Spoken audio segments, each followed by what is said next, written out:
이사야서 18장 1절에서 7절 말씀 한 절씩 교독하겠습니다. 슬프다 구스의 강 건너편 날개치는 소리나는 땅이여,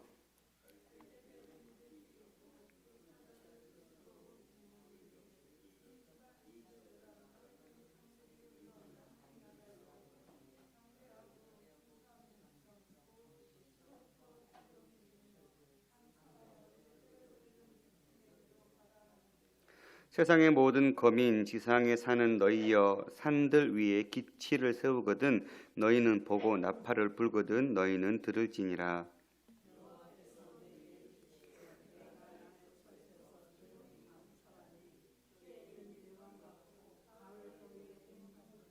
추수하기 전에 꽃이 떨어지고 포도가 맺혀 익어갈 때에 내가 낫으로 그 연한 가지를 베며 퍼진 가지를 찍어버려서 산의 독수리들과 땅의 들짐승들에게 던져주리니 산의 독수리들이 그것으로 여름을 지내며 땅의 들짐승들이다 그것으로 겨울을 지내리라 하셨음이라. 함께요. 그때의 강들이 흘러나누인 나라의 장대하고 준수한 백성 곧 시초부터 두려움이 되며 강성하여 대적을 받는 백성이 만군의 여호와께 드릴 예물을 가지고 만군의 여호와의 이름을 두신 곳 시온산에 이르리라.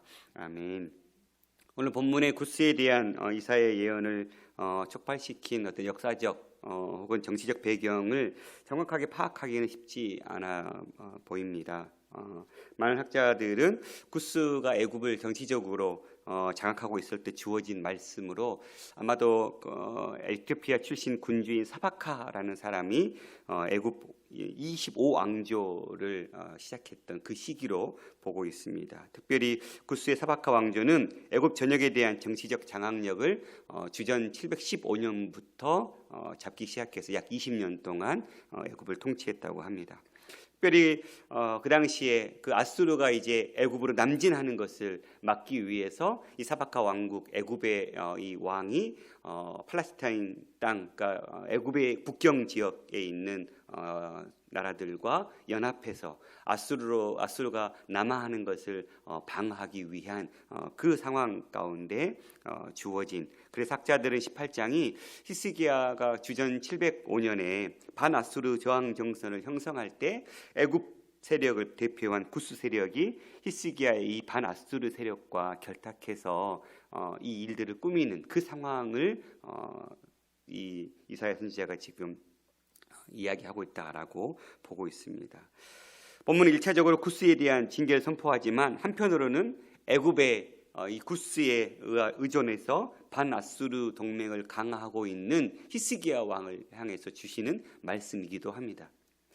아수르에 대한 구스의 패배는 이미 하나님께서 이미 결정하신 일이니까 무너질 그 구스를 의지하지 말고 동맹하지 말고 하나님만 바라보라는 것이겠죠. 구스와 함께 같이 동맹을 행하면서 의지하면 구스의 운명, 즉 이미 멸망하기로, 아수르에 의해서 멸망당하기로 결정된 구스의 운명과 같이 예루살렘도 똑같이 멸망당할 수밖에 없다. 너희가 붙잡고 의지해야 될 분은 하나님이시다. 이거를 이야기하고 싶었던 선지자의 마음을 우리가 읽을 수 있는 것 같습니다. 그래서 예루살렘은 하나님의 의지를 바로 깨닫고 구스에 의존해서 주권을 회복하려는 그 어리석은 짓을 포기하고 모든 것을 통제하고 계신 그 하나님의 손을 바라보면서 여호와께 의존하면서 하나님의 계획이 구체적으로 드러날 그때를 기다려라. 이것이 아마 이 18장의 전체적인 내용 같아요. 본문은 특별히 1절에서 3절 히스기야의 이 이사야 예언을 담고 있는 절과 또 4절부터 구체적인 하나님의 역사 개입이 이루어지고 있는 7절까지 나눌 수 있을 것 같아요. 1절 보겠습니다. 슬프다 구스의 강 건너편 날개치는 소리나는 땅이여. 구스의 강 건너편을 이해하기 참 어려운 표현 같아요. 많은 학자들은 상부 나일강 지역을 가리키는 것 같다 이렇게 얘기하고 있습니다. 날개치는 소리나는 땅, 이 예레치 7차 케파나임이라는 이 단어를 그대로 번역하면 날개 달린 배들의 땅이요 이렇게 번역할 수 있거든요. 그래서 이 7차를 학자들은 가벼운 배, 속도 있는 빠른 배를 상징하면서 특별히 2절과 연관시켜서 나일강을 따라서 아주 빠르게 올라오고 있는 그런 배들을 상징한다 이렇게 표현하기도 하고요. 또한 7절이 일반적으로 메뚜기를 또 상징하는 단어라고 해요. 그래서 날개 달린 메뚜기들의 땅으로 번역할 수도 있는 것 같아요. 이런 경우에는 구스의 어떤 자연 지형적인 측면을 지금 이 선지자는 부각시키고 있는 것 같아요. 무슨 얘기냐면 구스는 일찍이 벌레들이 굉장히 많았던 땅이라고 해요. 그러니까 이사야가 어떤 풍자적으로 이 단어를 사용해서 지금 하나님의 마음을 전해지고 있는 것이죠. 히스기야야, 네가 의지하고 있는 그 강대국 구스 애굽은 벌레들 같은 존재밖에 안 된다. 당장 네 눈에 보기에는 거대하고 웅장해 보이는 군대처럼 보이지만 그거 다 벌레들이야. 아무 소용없어. 이런 어떤 뉘앙스를 지금 이 단어들을 통해서 표현하고 있는 것 같아요. 그러니까 선지자는 지금 네가 붙잡으려고 하고 있는 네 눈에는 그것이 강대국으로 보이지만 내가 보기에는 그 벌레들이야. 그런데 너 왜 그런 그 벌레들을 의지하려고 하느냐라고 지금 풍자적으로 비판하고 있는 것이죠. 2절 갈대배를 물에 띄우고 그 사자를 수로로 보내니 이르기를 민첩한 사절들아 너희는 강들이 흘러나누인 나라로 가되 장대하고 준수한 백성 곧 시초부터 두려움이 되며 강성하여 대적을 밟는 백성에게로 가라 하는도다. 특별히 이 사절단이 누구에게 의해서 보냄을 받는지가 불분명합니다. 하지만 아마도 학자들은 이사야가 예루살렘에 온 구스의 그 사절들에게 다시 자기네 땅, 즉 애굽으로 돌아가라고 한 말로 보고 있습니다. 앞에서 말했듯이 히스기야가 아수르에 의해서 반기를 들었을 때 이 705년에서 701년경 이 선포된 말씀을 전제한다면 이 다윗 왕조의 강대국 그 의존 정책에 비판하는 이사야 선지자가 이 18장에도 같은 배경에서 그렇게 강대국을 바라보지 말고 애굽을 의지하지 말고 그 애굽 군대 다 돌려보내 하나님만 바라보자 이런 뉘앙스로 본다면 그렇게 우리가 보는 것이 타당한 것 같아요. 특별히 이 갈대배를 물에 띄우고 100길로 사절단을 내보내라 그러면서 이 장대하고 준수한 백성 이 단어를 세번역은 거기에 사는 민족 곧 키가 매우 크고 근육이 매끄러운 백성 좀 더 본문과 의미를 더 있게 번역해 놓은 것 같아요. 키가 매우 크고 근육이 매끄러운 백성 멀리서도 두려움을 주고 적을 짓밟는 그 강대국 백성에게로 돌아가게 해라 이렇게 이사야 선지자는 권면하고 있는 것이죠. 특별히 거듭 동맹 정책을 정치적 우상 숭배로 고발하고 있는 이사야는 하나님과 동맹하는 것이 우선돼야 되지 눈에 보이는 그 적들과 동맹하는 것 멈춰라 이렇게 이야기하고 있는 것입니다. 돌려보내라. 아무 소용없다. 벌레와 같은 존재일 뿐이다. 너희가 진짜로 도움이 필요할 때 그들은 너희에게 도움을 주지 못할 것이다. 이렇게 지금 이야기하고 있는 것입니다. 3절 세상의 거민 지상에 사는 너희여 산들 위에 기치를 세우거든 너희는 보고 나팔을 불거든 너희는 들을지니라. 이 구스의 사신들에게 제 땅으로 돌아가라고 말하고 나서 예언자는 그 시선이 세상 주민들에게 향하고 있어요. 그러면서 산들 위에 기치를 세우거든 너희는 보고 나팔을 불거든 너희는 들을지다. 무슨 얘기입니까? 하나님께서 구체적으로 하나님의 일들이 일어날 것을 분명하게 밝히 드러내 보이시겠다라는 거예요. 그러니까 지금 구스와 히스기야는 은밀하게 지금 동조를 꾸미고 계략을 꾸미고 아수르와 대적할 것을 지금 계획하고 있지만 하나님의 계획하심은 하나님의 때가 되면 온 민족이 볼 수 있도록 산 위에 깃발을 세우고 나팔을 분다. 마치 전쟁할 때 그렇게 쓰이는 상황들이죠. 그런 것처럼 실제적으로 모든 백성들이 산 위에 일어나고 있는 그 일들을 통해서 전쟁이 시작됐네 이렇게 깨닫듯이 하나님의 구체적인 그 손의 역사의 개입이 분명하게 보여질 것이다. 그러니까 그 하나님을 바라보자 이렇게 지금 선지자는 이야기하고 있는 것입니다.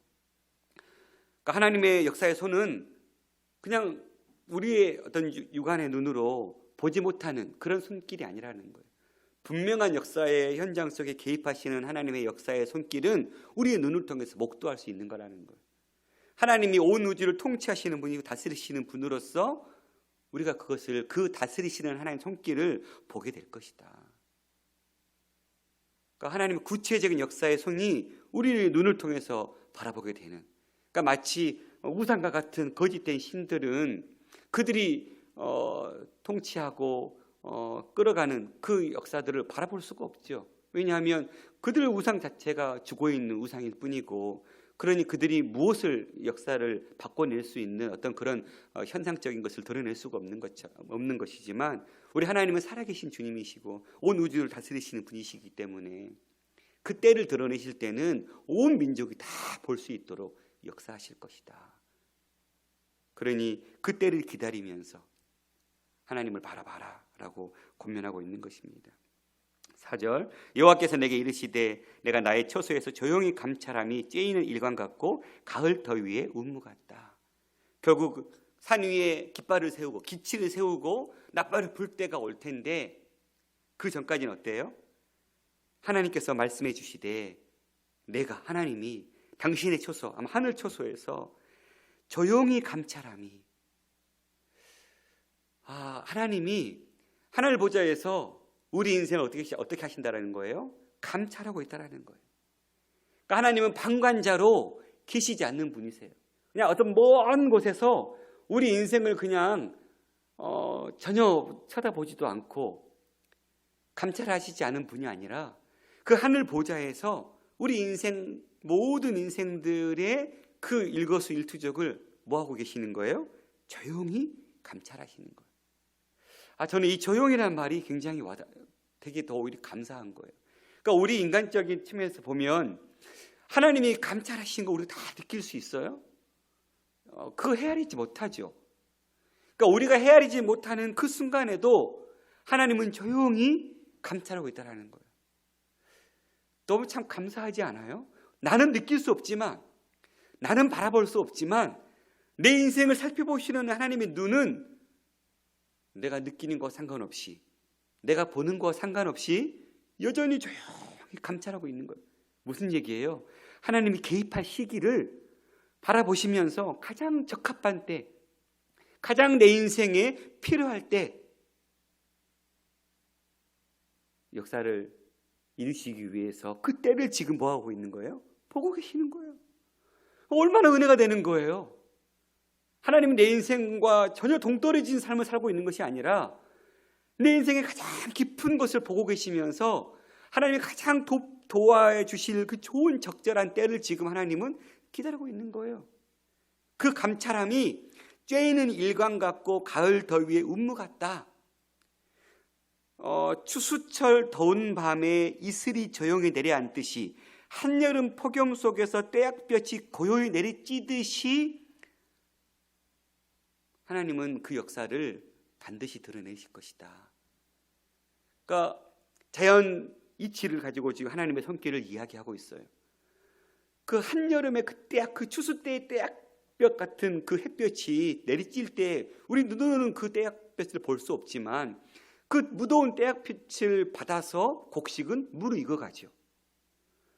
또 때로는 그 운무, 구름의 이슬, 그 이슬들이 팔레스타인에는 비가 많이 안 오는 건조한 땅이니까 그 이슬을 먹고 또 곡식들이 실하게 그 열매들을 맺어가는 것처럼, 하나님께서 때에 따라 내리는 그 햇볕과 그 운무를 통해서 곡식을 먹여 살리듯이, 키워내듯이 하나님은 그렇게 우리 인생을 감찰하고 계신다. 어떻게? 조용히. 그러니까 하나님은 왜 하나님 내 인생 가운데 개입하지 않으십니까? 왜 이렇게 이 엄청난 고통을 당하고 있고 이 고난을 당하고 있고 이 위기를 지금 겪고 있는데 하나님 뭐 하고 계십니까? 우리 이렇게 기도할 때 참 많잖아요. 하나님 어디 계시냐고, 왜 하나님의 손이 나와 함께 하지 않냐고 통곡할 때 많잖아요. 근데 그때 하나님 어떻게 하고 계시는 거예요? 감찰하고 계시는 거예요. 조용히 내려보고 계시는 거예요. 그 여호와의 손은, 그 여호와의 눈은 나를 향하여 계시는 거예요. 그리고 어떤 때를 기다리는 거예요? 무르익을 때를. 역사의 현장 속에 개입하실 그 때를, 가장 적절한 그 때를 기다리고 계시는 하나님.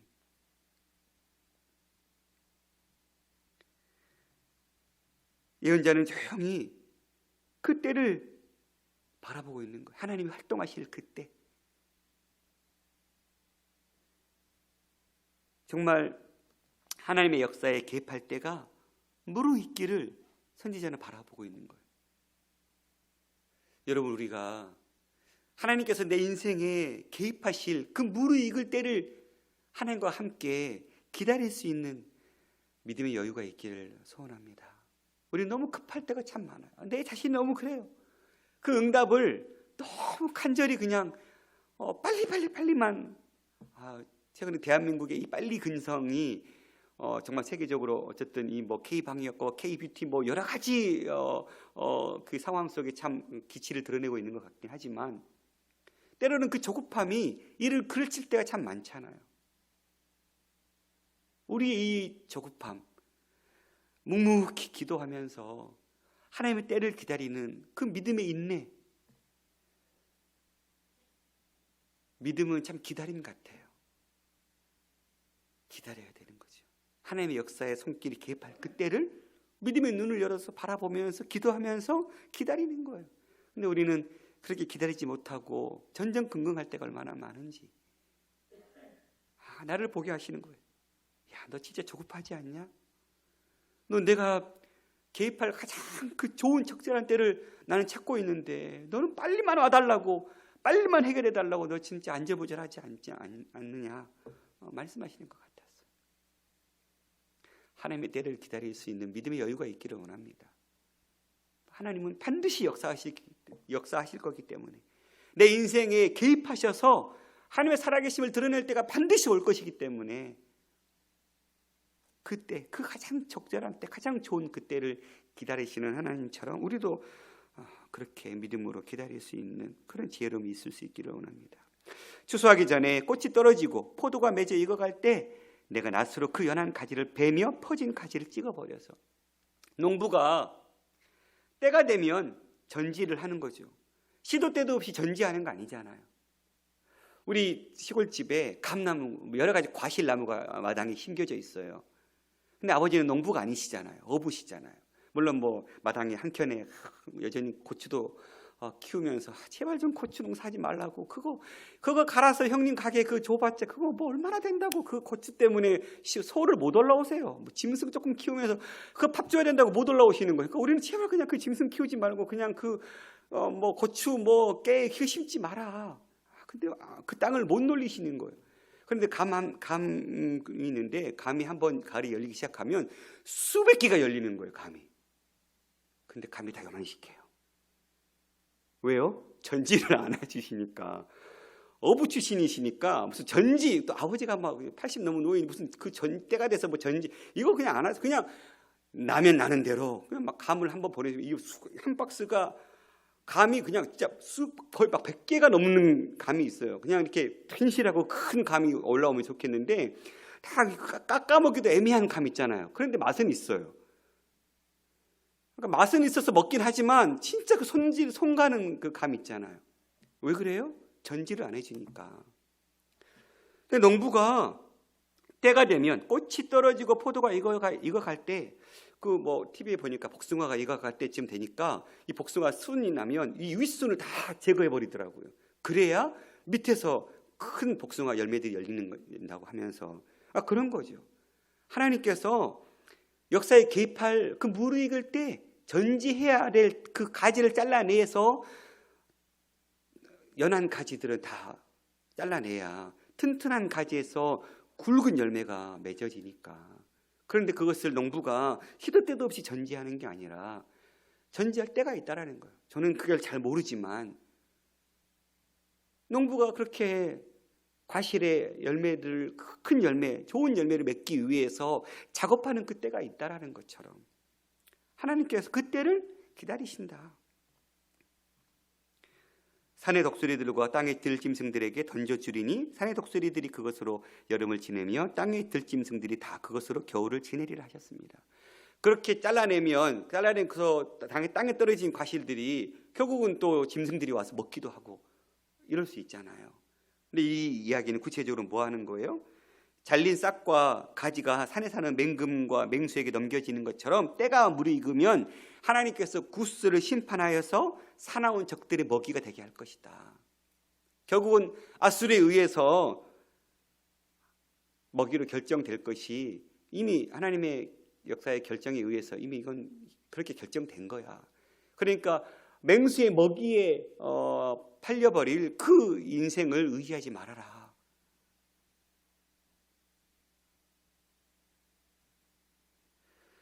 이미 심판이 결정된 구스와 연합한다면 유다도 구스와 함께 파멸적 운명을 피할 수 없다. 하나님의 그 심판의 철저성을 강조하고 있는 것이지요. 잘린 가지에 생명력 남아있을지라도 맹금과 맹수가 그것을 마음대로 처벌할 것이기 때문에 살아남을 가능성이 없다. 그런 인생을 의지하지 말아라. 근데 우리는 참 이럴 때가 많잖아요. 눈에 보이는 것들을 의지할 때. 왜냐하면 눈에 보이니까. 똑같이 하나님이 안 보이시는 것처럼 눈에 안 보이면 좋겠는데 우리 눈에는 세상 것들이 참 보일 때가 많죠. 그러니까 보이는 것을 붙잡으려고 하는 내 믿음 없는 모습들을 고발하고 있는 것 같아요. 또 눈에 보이진 않지만 분명하게 네 인생을 개입하고 네 인생을 지금 감찰하고 계시는, 조용히 내려보고 계시는 그 하나님을 의지할래, 바라볼래. 당장 눈에는 보이지만 맹수의 밥이 될 운명밖에 안 되는 그 썩어질 것들을, 그 벌레와 같은 것들을 바라보고 의지할래. 우리에게 질문하고 계시는 것 같아요. 그때의 강들이 흘러나누는 나라의 장대하고 준수한 백성, 곧 시초로부터 두려움이 되며 강성하여 대적을 받는 백성이 만군의 여호와께 드릴 예물을 가지고 만군의 여호와의 이름으로 두신 곳 시온산에 이르리라. 구스가, 애굽이 어떤 날이 오는 거예요? 전쟁하기 위해서, 연합하기 위해서 오는 날이 아니라 하나님께 온전히 예배하기 위해서, 하나님의 다스림, 그 통치를 인정하고 여호와만이 진정한 신이구나. 우리가 섬기는 이 지역신들, 우상들 정말 말 그대로 우상일 뿐이구나. 하나님만이 경배받으실 분이시구나 하고 그 하나님을 예배하기 위해서 올라오는 그 날이 이를 거라는 거예요. 그러니까 무언가 하나님 없이 연합하고 이를 꾸미기 위해서 올라오는 구스의 세력이 아니라 하나님의 전지전능하심을 인정하고 예물을 가지고, 주님께 드릴 예물을 가지고 만군의 주님의 이름으로 일컫는 그 시온산에 예배하기 위해서 오는 그 날이 이를 것이다. 이거는 이사야 45장 14절에도 그렇게 예언하고 있습니다. 여호와께서 이같이 말씀하시되 애굽의 소득과 구스가 무역한 것과 스바의 장대한 남자들이 내게로 건너와서 내게 속할 것이요 그들이 너를 따를 것이라. 사슬에 매여 건너와서 내게 굴복하고 간구하기를 하나님이 과연 내게 계시고 그 외에는 다른 하나님이 없다 하리라 하시니라. 이 날이 올 것이다. 사랑하는 성도 여러분, 우리에게 이 말씀을 잘 비춰봤으면 좋겠습니다. 우리는 정말 하나님이 조용히 내 인생을 감찰하고 있다는 것을 믿음으로 바라보고 있는지, 여전히 내 인생을 꿰뚫어 보고 계시고 가장 적절한 때, 가장 좋은 때에 우리의 인생에 개입하셔서 가장 무르익을 때, 때로는 그 고통의 깊은 그 소롱 속에서 헤매는 듯한 보이고 부르짖고 부르짖어도 응답되지 않는 것처럼 보이는 그 고통이 지속된다 할지라도 때로는 그것이 내게 필요하기 때문에, 때로는 그 시간이 반드시 있어야 내가 주님 안에서 성장하기 때문에 당장이라도 달려오셔서 도와주고 싶지만 어린아이를 버릇 잘못 든 거와 똑같죠. 부모가 자식이 다 울고 불고 한다고 해주면 그 자식 어떤 자식 되는 거예요? 망난이 되는 거잖아요. 자식이 올바른 길로 가기 위해서 부모가 훈육하듯이, 그래서 되고 안 되는 것이 분명하게 가르쳐 주듯이, 당장은 부모에게 있어서 자식의 그 울부짖음에 대해서 해결해 주지 못하는 것 때문에 아프죠.